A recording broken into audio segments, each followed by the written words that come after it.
Foodie fam, what's up? So today we're going to be doing something a little different. Today I'm actually going to take you all behind the scenes into the kitchen to interact with one of Trinidad and Tobago's chefs and caterers, Chef Anslem. In the culinary world, whenever chefs are doing new menus or putting together menus for events, what they do are private tastings where they invite persons from the culinary world to just come and taste it in a private setting and just give their feedback so that they could finalize it. So I thought it best to, you know what, let me show you all this side of the culinary world and give you all an opportunity to see what kind of goes on in the kitchens and see the amount of work that it takes to really put these menus together, and also what it takes to cook that amount of food, you know, because we're talking about hundreds if not thousands of people for these events sometimes. So let's go. In the intro, I kind of gave them a little idea what we're going to be doing today, because I told them, you know, today is an opportunity to show them a little behind the scenes of what it takes to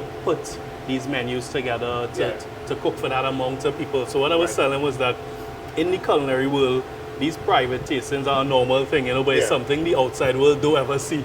Yeah, don't ever see the tasting before, and also the hard work and the mistakes we make to make sure the event is perfect. Yeah. You understand? So the trials and tribulations we go through to make sure everything is tasting perfectly. Yeah.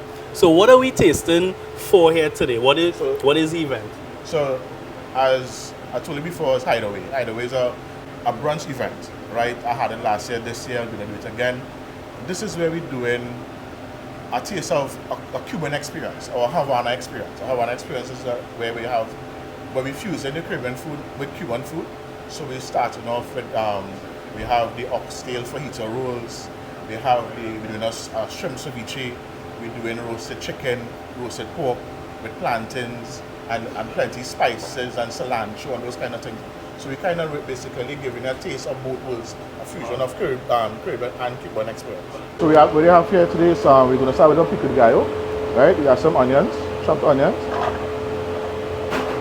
tomatoes, diced peppers, nice colors. What I have is a mixture of cilantro and cheddar benny, lime juice, salt, black pepper, fresh garlic. You have like a particular process of how you formulate these menus? Based on the theme, right? And not everybody will like classic Cuban or Cuban foods. I kind of choose the menu items based on our taste profile. So there's not just creating and just saying, hey, I'm going to do something that somebody doesn't know about. Plus I guess when you're using or infusing local ingredients as well, so like the shadow benny. And the cilantro as well. Yeah, because this is a topping that you can use for basically all the dishes. So it gives it a nice color, nice pepper, and freshness as well. Taste? So when you're tasting for? Because a lot of people taste and like most things, you know, it just tastes for salt. It's sour, but it's fresh. Not too much lime juice, that's enough. That kind of thing. So this is done. So what we're doing here is the shrimp ceviche. What I try to do, this is not the classic way of doing it, right, which is raw shrimp. I poach the shrimp before lightly because I know Trinidad doesn't have a phobia of raw seafood, right? So why food, Anslem? I mean, I've been doing food. If I tell you my backstory, I did food and nutrition from Form 1 to Form 5, right? I said my aunt was a food and nutrition teacher, so I kind of pick up the mantle of food. After doing that, I did stuff like cake decorating, right? Cake decorating, pastry, because I'm known more of a pastry chef than a chef per se. I studied culinary, but I more have a knack for pastry versus culinary. Not to say that I can't cook, I can cook, but pastry is more of my thing, you understand? I've been a pastry chef for about 6 years and still going. I used to work at Show Restaurant, where I developed pastry menus as well. I did Crave, right? So more of a chef consultant and a pastry consultant, as well as helping create some of these desserts in Crave as well. So after the pandemic, I mean, everybody was home and I started to do cakes, small catering, in-house catering, and now I developed a catering company called Sifted Palate, right? This is what I'm doing right now in my kitchen, and I develop a very good clientele so I don't have to go back out to work. So I'm doing my catering company at home, and so far it's going good. Do you come from like a food family? Yes, a food family. That's what I do when I eat. So I say that it's Sunday lunch. You know, I mean, I'm cooking every day, but I have to have the Sunday lunch. Correct. You know, this Sunday, you know, yeah, that's why we ran late, because we was cooking Sunday lunch. Yeah. You must have the Sunday lunch. I think that is something we grew up with. The Sunday lunch. You must have. I could cook all day, a million different things, and I had to have my Sunday lunch. And I think, you know, it's so good to know that, you know, we could still have, because my mom is still around, and we could still have a Sunday lunch, sit down and eat, and still we'll talk. That kind of vibe now. Not much families having that Sunday lunch experience again. Oh yeah. So for the persons who may not even know what a ceviche is. Ceviche is a raw shrimp cooked with lime juice. The acid from the lime juice causes a chemical reaction to more or less, how do I say, cook the shrimp, right? And with the other flavors, some people put lime juice, orange juice, a lot of herbs, onions, and that process, it doesn't cook one time, so you gotta leave it to marinate over time, and you will see the shrimp change in color. So I'm just gonna cut it a little smaller. So for an event like this that you have coming up, right? How soon in advance will the prep start? So the prep will start from in the week, because I have to braise meat like the oxtail for the rolls at least the Saturday before. So it starts on Saturday, getting everything. So basically I should be covered for the numbers, because we're looking to have at least 300 to 400 people. To some might be a big event. To me is a regular size event coming from catering for 1,200 and that kind of thing, right? But it's something that I want to make sure everybody get a little bit a taste of what I could create. Right, julienne onions. I have some bell peppers that make it colorful now, because at the same time we do the eye, so you want to make sure everything that is bright. You mix up cilantro and shadow benny. I mean, cilantro is it's not as strong, as flavorful as shadow benny, so we mix it a little bit. Black pepper, salt, plenty lime juice. You prefer the lime to the lemon? Lime, lemons, which one I get at any given time. But the limes will always give you a more acidic taste, and will cut the freshness of the shrimp. You find trouble with staff, like finding staff? I mean, sometimes. So, I mean, the people who I work with, the people who are working with the years, not now a pick up staff. You hear a lot of people complain about that now since hotel school closed down. Yeah, because I mean, I will always say, going back to like places like Silver, so I mean, we have to look into those kind of places as well to get staff. They're not as well trained as a hotel school staff, but at the same time, once they're trainable. Well, that's a good point to bring up. What about attitude? Because I hear a lot of people complain about attitude. Yeah, the attitude to me, I mean, is something I kind of work around, because I mean, I let you know from before what I'm looking for. You understand? And also the attitude, I try to create a positive attitude in the kitchen, not too much loud talking and cussing and that kind of thing. You understand?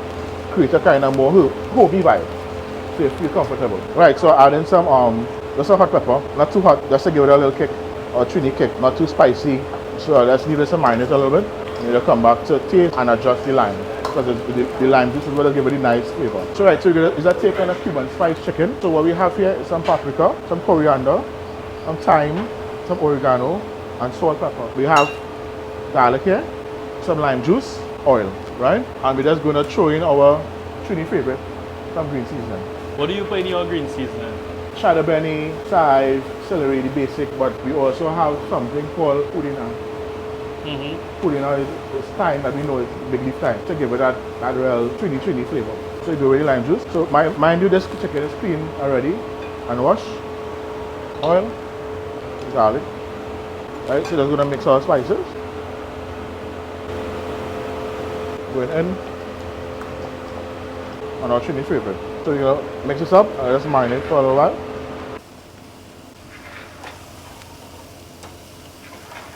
So the signs to look for basically is see changing color from the raw, it's either turn white or looking like it's ready to cook. So more or less 5 to 6 minutes on either side. Right? Okay. So we do this twice. So I cook again, I will rotate it again. Right, so I will lower the temperature so you get a nice smoky flavor.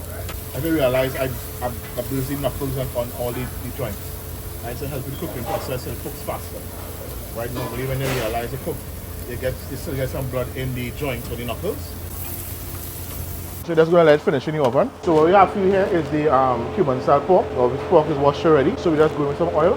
some lime juice, and the same, basically the same Cuban mix from before. A little touch of the seasoning goes a long way, and some garlic, right? And we're just marinating and coating the pork.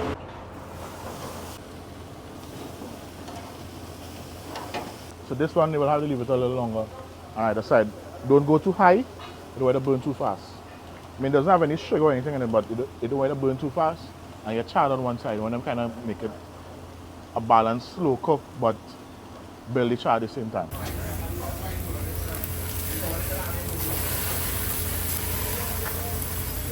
So that's all over the heat. It don't burn. And then just a touch of water for the steam. Put it on right there. So what we're going to do here is the fajita mix to the oxtail. So we have some onions and peppers here. Right, so we're going to let that saute a little bit. We have some of the Cuban mix here, give it some flavor, some garlic. So we'll let it sweat down for a little bit, bring out some of the flavors, and then we're going to switch it off. So what's the time on this oxtail, like from start to finish? It's very long. It's long. It's long. It's like a day process. Because you have to marinate and then slow cook. Right. So it's like more or less a day process, especially when you're doing a large amount. So this is, as you know, it's cassava, right? I'm just doing it, as I say, yuca. And so it's on the menu. It's like a more or less a saute cassava, more like a butter cassava, you know it, but not too much of a soft cassava, but more or less coarse. Cilantro and cheddar benny mix, some purple onions, and some pimentos. Right, so we're going to saute this in some butter. Let it sweat for a little bit. Some garlic, salt, black pepper. So we're going to add the cassava. You boil or steam the cassava? Boil before. So this will help in the process. It doesn't thicken up on you too much. Or get rid of some of the starch, as we will watch. Mix, still, wet the sides. So we fold it over. Small triangle. Fold in the sides. Like an envelope. And then we roll. So we're doing a Cuban side black bean. What do you have here? We have some whole garlic, onions, some celery, peppers, bay leaf, and tomato. We're going to sweat up this a little bit and then throw in the black beans. Some oil, garlic. We're going to let it sweat a little while before we add the black beans. Tell us why you're using the bay leaves and the beans. Bay leaves, it has a lot of local flavor, and bay leaf is a key ingredient, especially in stews and braises. So it gives a nice little depth in the black beans as well. The spice rub is a mixture of paprika, coriander, some thyme. We have also salt, pepper, oregano as well. Right, so we're gonna add black beans, add some water, and we're gonna let it simmer for about between 15 to 20 minutes. Behind every delicious dish lies countless hours of hard work, unparalleled passion, and unwavering dedication. Chefs like Anslem pour their hearts into every creation, perfecting their craft with precision and artistry. It's not just food, it's a labor of love. Join us to celebrate this culinary excellence at Chef Anslem's Food Inclusive Havana Brunch Experience on Wednesday, the 19th of June from 12 to 6 p.m. Ticket and contact info can be found in the description of the video below. Alright, brother, thanks so much for inviting us today, boy. We had a pleasure. We got a good behind the scenes look at everything, you know.